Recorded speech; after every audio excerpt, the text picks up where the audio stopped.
advanced self-defense techniques for Curriculum Guide 2. We're going to start with the 2-on-1 grab. So again, 2-on-1, both hands are on the same arm. What I want to do, we call it pinky control. That means the pinky side of their hand is going to be what we want to grab. Now when they're grabbing tight, we don't have space. So the first thing we're going to do, similar to the basic step and point at the ground, okay, is we want to bring that hand forward and step in, okay? Now I want to do a second poke at the ground. So poke number 1 is right between the feet, and poke number 3 is going to be off to the side, but making sure it's in front. So I'm stepping in and then forward. When I shoot to the side, it might be a little hard to see, but this hand is blocked by his own body. It has a hard time holding on when I go past him, okay? So I want to weaken the grip on one arm, and as I do, we can kind of see with the strained grab, I can get all my fingers around the pinky side of the hand. I can also move my hand away to get more space, and I want a nice tight grip. From here, I'm simply going to lift and bring it around my body, and then to help it, I'm going to step around. By now, my hand should be all the way out, and I'm actually going to put it back where it was, just like if he was grabbing it, and I'm going to have it hold on, and then I'm very slowly, I'm going to turn those hands and make sure I get my elbows back comfortable for me.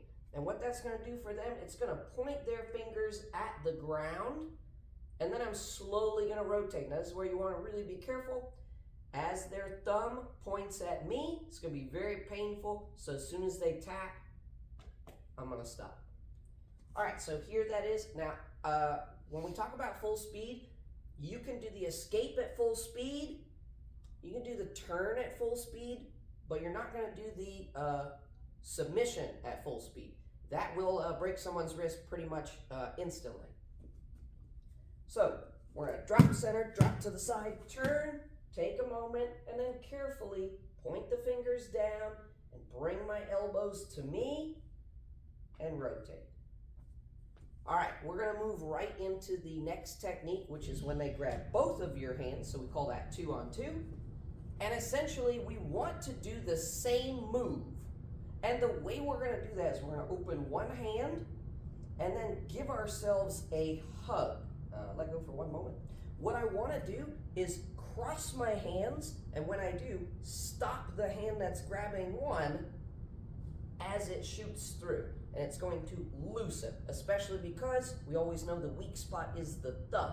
So as they're grabbing, we're going to pop loose when that thumb slips.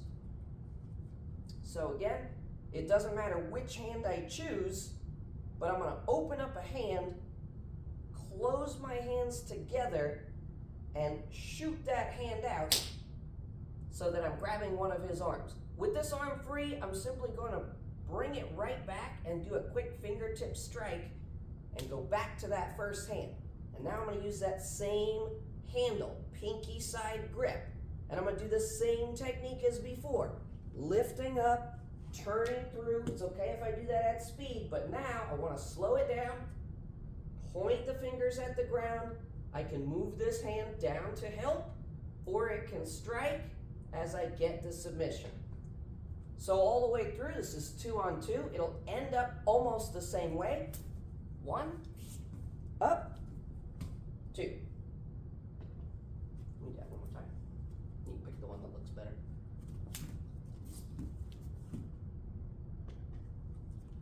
All right, we got one more to do, and that is the same 2-on-2 grab, but we're going to go back to an orange belt technique. A lot of people call it the spin move.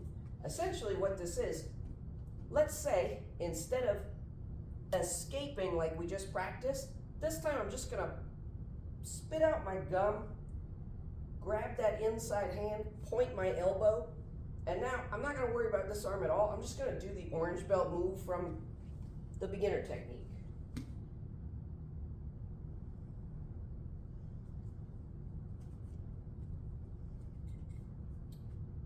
Spit and escape, step through, and then you're back to the orange belt spin move.